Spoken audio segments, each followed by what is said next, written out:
Good afternoon, everybody. Kurt here, and thanks for joining me on One Shepherd. So today we are continuing with our New Testament reading of the Gospel of John, chapter 13. Now, before the feast of the Passover, when Jesus knew that his hour had come, that he should depart from this world to the Father, having loved his own who were in the world, he loved them to the end. And supper being ended, the devil having already put it into the heart of Judas Iscariot, Simon's son, to betray him, Jesus, knowing that the Father had given all things into his hands, and he had come from God and was going to God, rose from supper and laid aside his garments, took a towel and girded himself.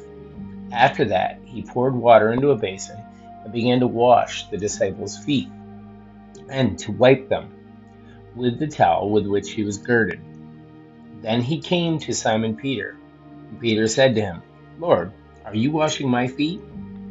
Jesus answered and said to him, What I am doing you do not understand now, but you will know after this. Peter said to him, You shall never wash my feet. There's a word study here, guys. The word is wash. The Greek is nipto. Strong's concordance number is 3538. And lau is the other Greek word, and it's Strong's concordance number 3068. In speaking to Peter, Jesus used two different Greek words to indicate two different kinds of washing. The Greek word nipto is used to indicate the washing of the extremities, the hands and the feet. The Greek word lau specifically means bathing. According to social customs of those times, once a person had bathed his entire body, he need only to wash his feet before partaking of a meal.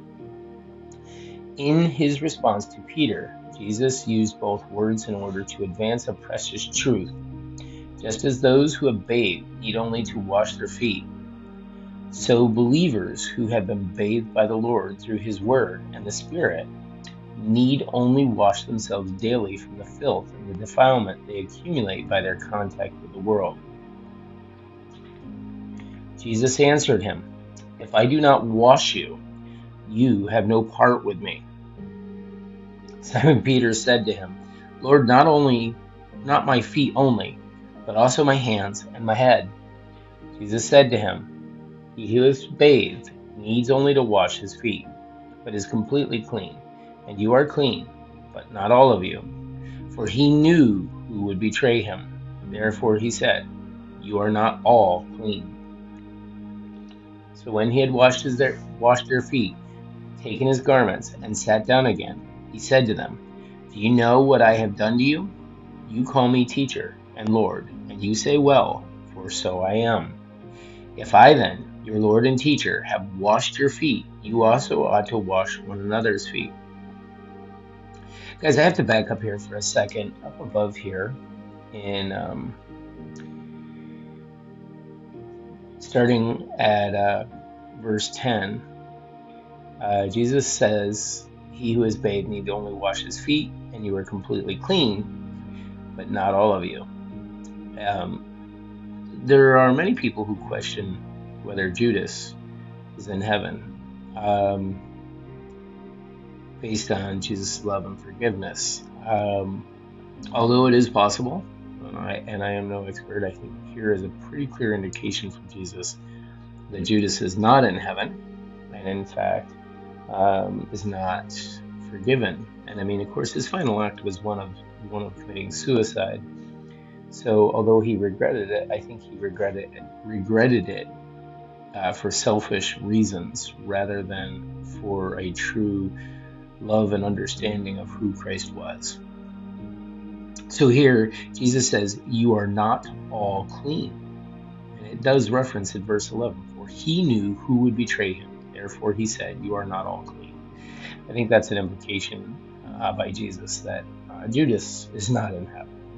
Anyhow, sorry guys, let's continue here. We're going to continue actually just picking up at verse 12 again to make it so it's not confusing. So when he had washed their feet, taken his garments, and sat down again, he said to them, Do you know what I have done for you? You call me teacher and Lord, and you say, well, for so I am. If I then, your Lord and teacher, have washed your feet, you also ought to wash one another's feet. For I have given you an example, that you should do as I have done to you. Most assuredly I say to you, a servant is not greater than his master, nor is he who is sent greater than he who sent him. If you know these things, blessed are you if you do them. I do not speak concerning all of you. I know whom I have chosen, but that the scripture may be fulfilled. He who eats bread with me has lifted up his heel against me. Now I tell you before it comes, that when it does come to pass, you may believe that I am he. Most assuredly I say to you, he who receives whomever I send receives me, and whoever receives me receives him who sent me. When Jesus said these things, he was troubled in spirit and testified and said, most assuredly I say to you, one of you will betray me. Then the disciples looked at one another, perplexed about whom he spoke. Now there was leaning on Jesus' bosom one of his disciples, whom Jesus loved. Simon Peter therefore motioned to him to ask who it was of whom he spoke. Then leaning back on Jesus' breast, he said to him, Lord, who is it? Jesus answered, it is he to whom I shall give a piece of bread when I have dipped it. And having dipped the bread, he gave it to Judas Iscariot, the son of Simon. Now after the piece of bread, Satan entered him. Then Jesus said to him, what you do, do quickly. But no one at the table knew for what reason he said this to him. For some thought, because Judas had the money box, that Jesus had said to him, buy those things we need for the feast, or that he should give something to the poor. Having received a piece of bread, he then went out immediately, and it was night. So when he had gone out, Jesus said, now the Son of Man is glorified, and God is glorified in him. If God is glorified in him, God will also glorify him in himself, and glorify him immediately. Little children, I shall be with you a little longer. You will seek me, and as I said to the Jews, where I am going, you cannot come. So now I say to you, a new commandment I give to you, that you love one another as I have loved you, that you also love one another. By this, all will know that you are my disciples, if you have love for one another. Simon Peter said to him, Lord, where are you going? Jesus answered him, where I am going, you cannot follow me now, but you shall follow me afterward. Peter said to him, Lord, why can I not follow you now? I will lay down my life for your sake. Jesus answered him, will you lay down your life for my sake? Most assuredly I say to you, the rooster shall not crow till you have denied me 3 times. Okay, that's it for our New Testament Gospel reading of John chapter 14. Thanks for joining us today. Be sure to like and subscribe below. If you have any comments or questions, put them below as well. And join us tomorrow as we continue in our Gospel reading, or join us in the mornings as we continue to read the Old Testament. We will be starting the book of Leviticus next. Thanks, guys. Have a great day, and may God bless.